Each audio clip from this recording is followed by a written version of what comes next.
मेरी गर्भवती बहन ने आखिरी दिनों में खुद का ख्याल रखने के लिए मुझे अपने घर बुला लिया तो मेरे जीजा ने मेरे साथ ज़बरदस्ती करने की कोशिश की। मैंने डर कर सब कुछ अपनी बहन को बता दिया, लेकिन बहन बोली, तुम्हें ये सब नहीं करना ही होगा, वरना दूसरे के दिए गए जख्म इतने तकलीफ नहीं देते जितने अपनों के दिए गए घाव। मेरे साथ भी कुछ ऐसा ही हुआ। मेरी ये कहानी आपके रोंगटे खड़े कर देगी कि किस तरह मेरी बर्बादी के पीछे कोई दूसरा नहीं था। अपनी ये कहानी आप लोगों तक पहुंचाने का मकसद सिर्फ यही है कि आप लोग हर चीज़ से सावधान रहें। मेरा नाम रूपा है। हम दो ही बहनें थीं और मेरी बड़ी बहन पारो की शादी के वक्त मैं सिर्फ 15 साल की थी। हम दोनों बहनों की उम्र में बहुत ज़्यादा फ़र्क था, लेकिन दीदी मेरी इकलौती बहन थी, इसलिए उसकी शादी के वक्त मेरा रो रो कर बुरा हाल हो गया था। मेरा जीजा जी कैलाश ने मुझे रुखसती के बाद प्यार से अपने पास बैठाया और मेरा हाथ पकड़कर कहने लगे, रूपा रोने की क्या बात है, साली तो आधी घरवाली होती है, तो तुम्हारा जब दिल चाहे हमारे घर चली आना। उनकी ये बात सुनकर मैं खुश हो गई। दीदी शादी करके दूसरे शहर गई थी। कैलाश जी कहने लगे, जब भी तुम अपनी बहन के पास जाओगी मैं खुद तुम्हें अपने शहर घुमाऊंगा। दीदी तो विदा होकर चली गई, लेकिन मेरे दिल में ये अरमान जाग उठा था कि मैं कब अपनी बहन के घर जाऊंगी और खूब मज़े करूंगी। दीदी की शादी को 1 साल गुजर गया, लेकिन मैं उनके शहर नहीं जा सकी। पूरे 1 साल बाद दीदी ने हमारे घर का चक्कर लगाया था और कैलाश जीजा जी भी उनके साथ ही आए थे। वे बहुत ही अच्छे और मोहब्बत करने वाले थे। जितना दिन वो हमारे घर रहे, हर वक्त मेरे आगे पीछे रहते और मेरा एक बहुत ख्याल रखते। वह मेरे लिए बहुत सारे गिफ्ट भी लाए थे। मेरा कोई भाई नहीं था, इसलिए मुझे उनसे लगाव हो गया। 1 हफ्ता हमारे साथ गुजार कर दीदी वापस अपने ससुराल लौट गई। 1 महीने बाद फिर दीदी का फ़ोन आया। उन्होंने बताया कि वो प्रेग्नेंट हो गई हैं और ये खबर सुनकर मैं और मम्मी पापा बहुत खुश हुए। बहुत दिन के बाद हमारे घर में ऐसी कोई खुशी की खबर आई थी, लेकिन दीदी बहुत परेशान थी और वो मम्मी से कह रही थी कि वो अकेले दूसरे शहर में इस हालत में नहीं रह सकती है, क्योंकि उन्हें बहुत ज़्यादा उल्टी हो रही है और डॉक्टर ने उन्हें आराम को कहा है। यह सुनकर मम्मी भी बहुत ज़्यादा परेशान हो गई। मेरी बड़ी बहन तो मम्मी की जान में बसती थी। मम्मी ने उसे हमारे घर आकर रहने को कहा, तो वह कहने लगी कि कैलाश उसे छोड़ने को तैयार नहीं है। अगर दीदी यहाँ आ सकती है जाती है तो कैलाश जीजा जी और उनके पापा को बहुत परेशानी होती है। वैसे भी 1-2 महीने की बात नहीं थी, अभी तो पूरे 9 महीने बाकी थे। दीदी की बात सुनकर मम्मी ने कहा, तुम फिक्र ना करो, मैं रूपा को तुम्हारे पास भेज देती हूँ। बहन के आने से तुम्हारा दिल भी बहल जाएगा और ये तुम्हारे घर के कामकाज भी कर दिया करेगी। मम्मी की बात सुनकर दीदी बहुत खुश हुई और कहने लगी, रूपा को अकेले ना भेजना, कैलाश को मैंने कहा है, वो लेने के लिए आ जाएंगे। मैं तो कब से इस मौके की तलाश में थी और ना जाने कितनी बार दुआ मांग चुकी थी, इसलिए फ़ौरन ही खुशी खुशी अपना सामान बांध लिया। मौसी बनने की खुशी तो अलग ही होती है। 2 दिन बाद ही जीजा मुझे लेने के लिए आए और मैं उनके साथ अपनी बहन के पास दूसरे शहर आ गई। दीदी के ससुराल में सिर्फ एक ससुर और कैलाश भाई थे, इसलिए मुझे यहाँ रहने में कोई परेशानी नहीं होने वाली थी। दीदी के ससुराल में सास ननद की कोई झंझट नहीं थी। दीदी मुझे देखकर बहुत खुश हुई थी। उसने पहले से ही मेरी पसंद का खाना बना रखा था। मुझे रहने के लिए अपने सामने वाला कमरा भी दे दिया था। दीदी के ससुर को नमस्ते करने के लिए मैं उनके कमरे में गई तो उनका रवैया कुछ अजीब ही था। वो बिस्तर पर पड़े एक बीमार आदमी थे। मुझे देखकर अजीब अजीब बातें करने लगे। उनकी बातें मेरी समझ में बाहर थीं। दीदी मेरा हाथ पकड़कर मुझे कमरे से बाहर ले आई और कहने लगी कि उनके ससुर बहुत सालों से बीमार हैं, इसलिए अक्सर उल्टी सीधी बातें करते हैं। आगे उनके कमरे में जाने की ज़रूरत नहीं है। दीदी के ससुर उनकी शादी में भी नहीं आए हुए थे। कैलाश का रिश्ता पापा के किसी दोस्त ने दीदी से करवाया था। मेरी उनकी ससुर से पहली मुलाकात थी और सच तो ये था कि मैं उनके ससुर से मिलकर बहुत डर गई थी। मुझे दीदी के घर आए 2 दिन हो गए थे। मैं दोबारा उनके ससुर के कमरे में नहीं गई थी। कैलाश भाई मेरे बहुत ख्याल रख रहे थे और दीदी की तबीयत ठीक न होने की वजह से वो ज़्यादातर बिस्तर पर लेटी रहती थी। सारा घर मैंने संभाल लिया था, लेकिन फिर एक दिन कुछ ऐसा हुआ कि मेरे रोंगटे खड़े हो गए। रात के खाने के बाद किचन साफ़ करके मैं अपने कमरे में आई तो मैंने सोचा कि नहा धोकर सोती हूँ। गर्मी बहुत ज़्यादा थी और मैं पसीना पसीना हो गई थी। मैं नहाने के लिए अपने कमरे के वॉशरूम में गई तो कुछ ही देर में मुझे ऐसा महसूस हुआ जैसे कोई मुझे देख रहा हो। शुरू में मुझे लगा कि मेरा वहम है, लेकिन अचानक ही मेरी नज़र रोशनदान पर पड़ी तो मेरे होश उड़ गए। वहाँ कोई और साया था, मुझे नज़र आया था और मुझे यकीन हो गया था कि कोई छुप छुप कर मुझे देख रहा था। ये बात मेरे होश उड़ा देने के लिए काफ़ी थी। मैंने जल्दी से अपने कपड़े पहने और भागती हुई कमरे से बाहर निकली। दीदी के कमरे में पहुंची तो वहां दीदी और जीजा आराम से एक साथ बिस्तर पर लेटे थे। मैं अपनी जल्दबाजी में कमरे का दरवाज़ा लगाना भी भूल गई थी और अब उन दोनों को एक साथ देखकर मुझे शर्मिंदगी का एहसास हो रहा था। जीजा उठकर बैठ गए, कहने लगे, अंदर आ जाओ रूपा, दरवाजे पर क्यों रुक गई हो? मुझे समझ में नहीं आया कि मुझे क्या कहना चाहिए। मैं उन्हें कैसे बताती कि रोशनदान पर मुझे किसी का साया महसूस हुआ है। मैंने यूं ही बात बना दी कि मैं दीदी से दूध का पूछने के लिए आई थी। दीदी कहने लगी, तुम जाकर आराम करो, जब बाकी जो भी काम होंगे मैं कैलाश से कह दूंगी।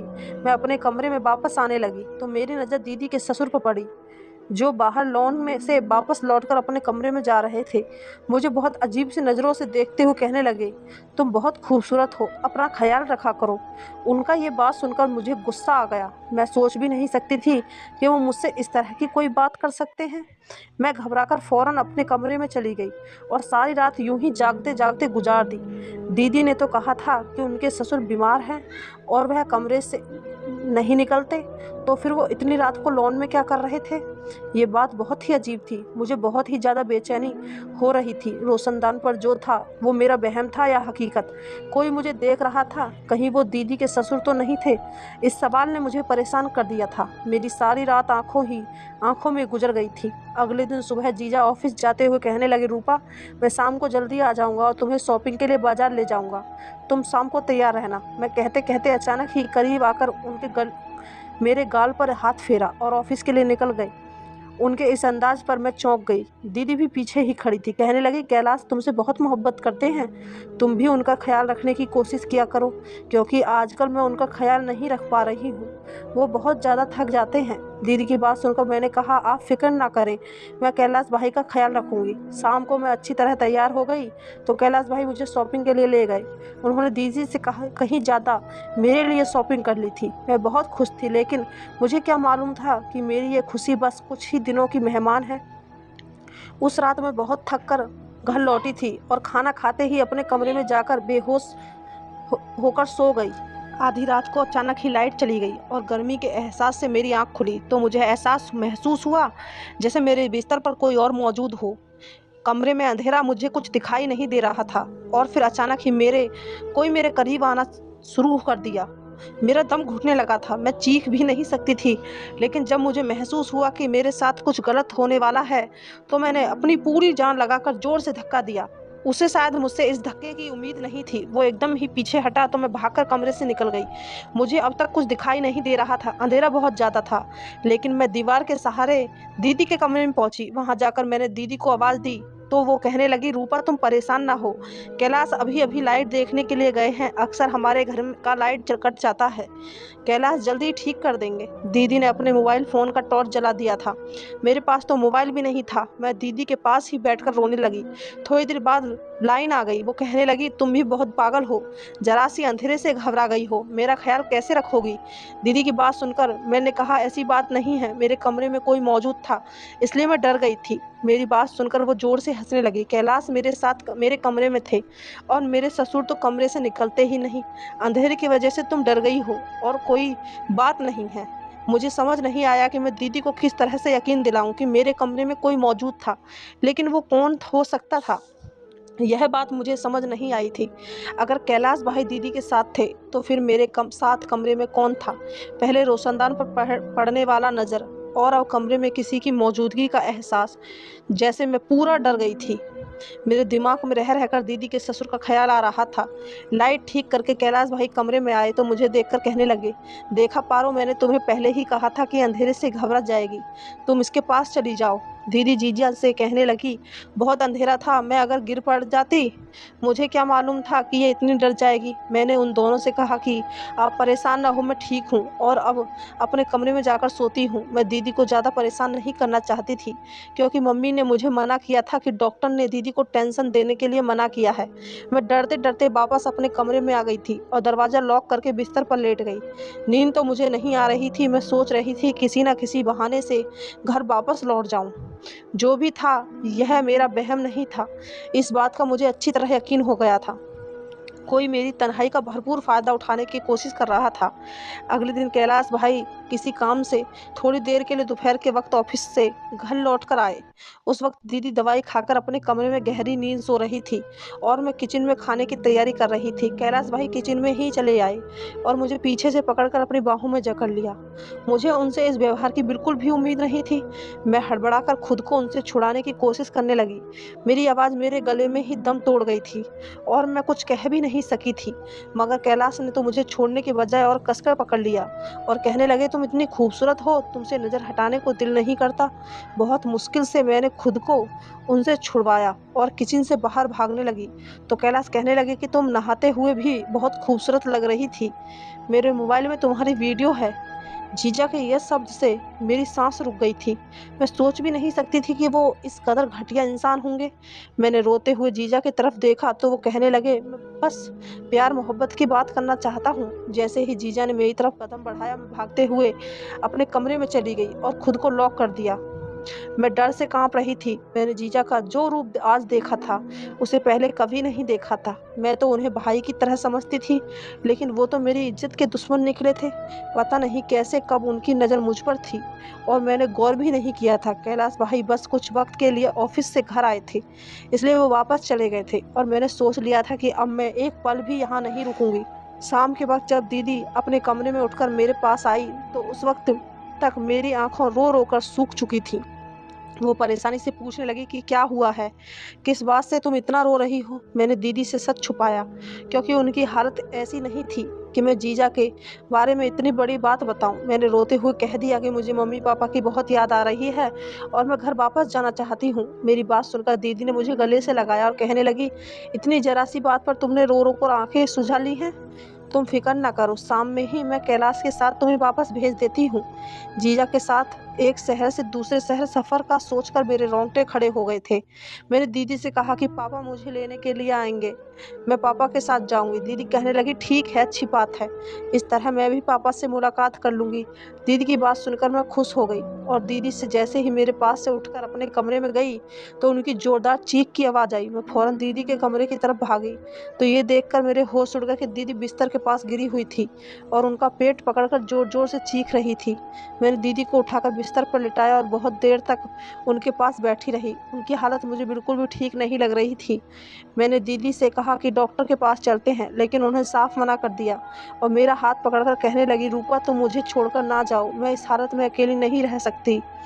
आज तो तुम थी जिसने आकर मुझे उठाया और मेरा ख्याल किया है, लेकिन तुम्हारे जाने के बाद अगर ऐसा कुछ हुआ तो मैं और मेरा बच्चा ऐसे ही मर जाएंगे। दीदी की बात सुनकर मैं बहुत परेशान हो गई। बहुत मजबूरी में मैंने कुछ दिन रुकने का फैसला किया और दीदी से कहा कि आप बिल्कुल फिक्र ना करें, मैं आपके साथ ही हूँ। मेरी बात सुनकर दीदी बहुत खुशी हुई थी और मुझे गले से लगा लिया। जीजा भी वापस आ गए थे। दीदी ने उन्हें भी बताया कि गिरने की वजह से मेरी तबीयत बहुत ख़राब हो गई थी। यह सुनकर कैलाश भाई भी परेशान हो गए और मुझे कहने लगे कि आपने दीदी के लिए जूस बनाकर ले आओ। मैं किचन में जाकर सेब का जूस बना रही थी कि एक बार फिर कैलाश भाई किचन में आ गए और मेरे साथ ज़बरदस्ती करने लगे।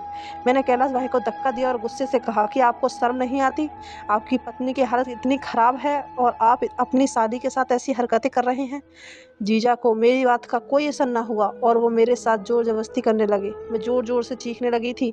मेरी आवाज़ पर दीदी आ गई। मैं इस कदर घबराई हुई थी कि दीदी की तबीयत का सोचे बिना ही मैंने उन्हें जीजा का सारा सच बता दिया।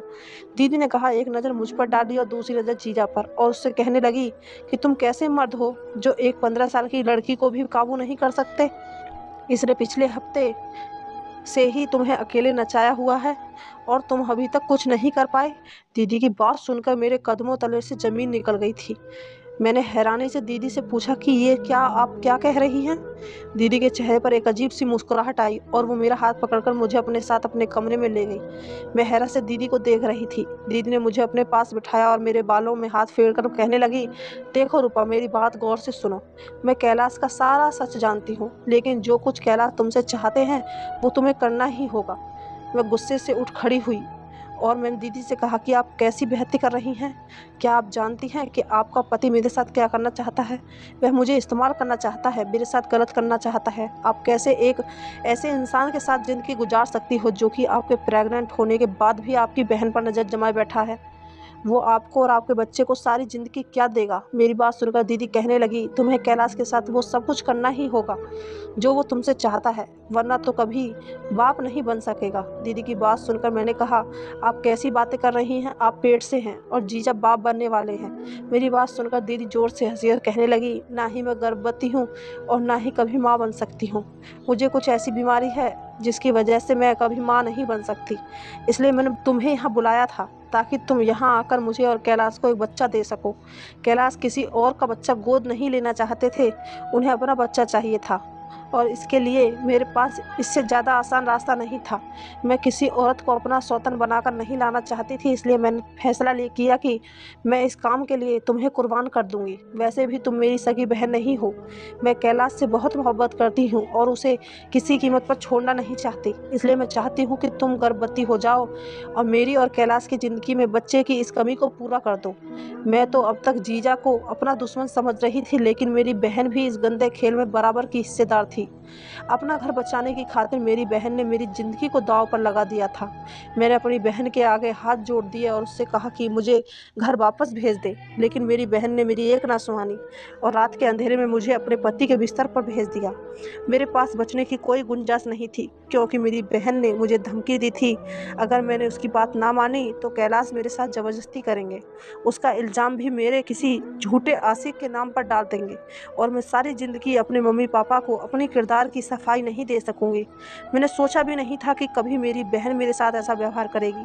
मैं जानती थी कि मेरी बहन मेरी सगी बहन नहीं है, लेकिन कभी ये फ़र्क हम दोनों के बीच आएगा ये मेरे गुमान में भी नहीं था। मेरी बहन ने मुझे खींचते हुए कमरे से धकेलने की कोशिश की तो मैं खुद को छुड़ाने के लिए शोर शराबा करने लगी। मेरी बहन के ससुर कमरे से निकल आए, उन्होंने फ़ौरन ही बीच में आकर मुझे अपनी बहन से छुड़वाया और मेरी बहन और अपने बेटे को धमकी दी कि अगर उन दोनों ने मेरे साथ कोई ज़बरदस्ती करने की कोशिश की तो वो पुलिस को फ़ोन कर देंगे। जीजा गुस्से में अपने पापा के साथ बदतमीजी करने लगे, लेकिन उनके पापा किसी भी हाल में मुझे अकेला छोड़कर पीछे ना हटे और मेरी खातिर अपने बेटे से झगड़ा करके मुझे अपने कमरे में ले गए। वो कहने लगे, बेटा मुझे पहले दिन ही से ही शक था कि इन दोनों की नीयत गलत है। अगर मैं तुम्हारी बहन के खिलाफ कुछ कहता तो शायद तुम कभी यकीन ना करती। अब जबकि तुम सच जान चुकी हो तो तुरंत अपने घर वापस लौट जाओ। ये दोनों इंसान नहीं बल्कि दरिंदे बन चुके हैं। शायद मुझसे अपने बेटे की परवरिश में कोई कमी रह गई है, जिसकी वजह से आज ये दिन देखना पड़ रहा है। मैंने कैलाश जीजा के पापा के फ़ोन से ही अपने घर फ़ोन मिलाया और अपने पापा को सारी हकीकत बता दी। अगली सुबह मेरे पापा मुझे लेने के लिए आ गए। उन्होंने मेरे बात पर दीदी से हमेशा के लिए सारे रिश्ते ख़त्म कर दिए। पापा को इस बात पर बहुत अफसोस आ रहा था कि शायद उनकी परवरिश में ही कोई कमी रह गई थी और मैं सोच रही थी कि मेरी कौन सी अच्छाई मेरे काम आ गई जो कैलाश के पापा मेरी आवाज़ सुनकर मुझे बचाने आ गए। इस बात को कोई साल गुजर गए हैं, हमारी दीदी के साथ हमारा कोई रिश्ता ना रहा, लेकिन एक बात मुझे अच्छी तरह समझ आ गई कि मेरी माँ ने मुझे दीदी के घर रहने के लिए भेजकर बहुत बड़ी गलती की थी और मैंने एक गैर मर्द को अपना भाई समझकर बहुत बड़ी भूल की थी। मेरी बहन ने जो कुछ मेरे साथ किया वो बर्दाश्त से बाहर था, लेकिन आज की दुनिया में यही सब कुछ हो रहा है, इसलिए हर कोई अपनी इज्जत को बचा कर रखे। आपको इस कहानी से क्या सीख मिली हमें कमेंट करके ज़रूर बताएं और कहानी अच्छी लगी हो तो चैनल को सब्सक्राइब, वीडियो को एक लाइक ज़रूर कर दें। धन्यवाद दोस्तों।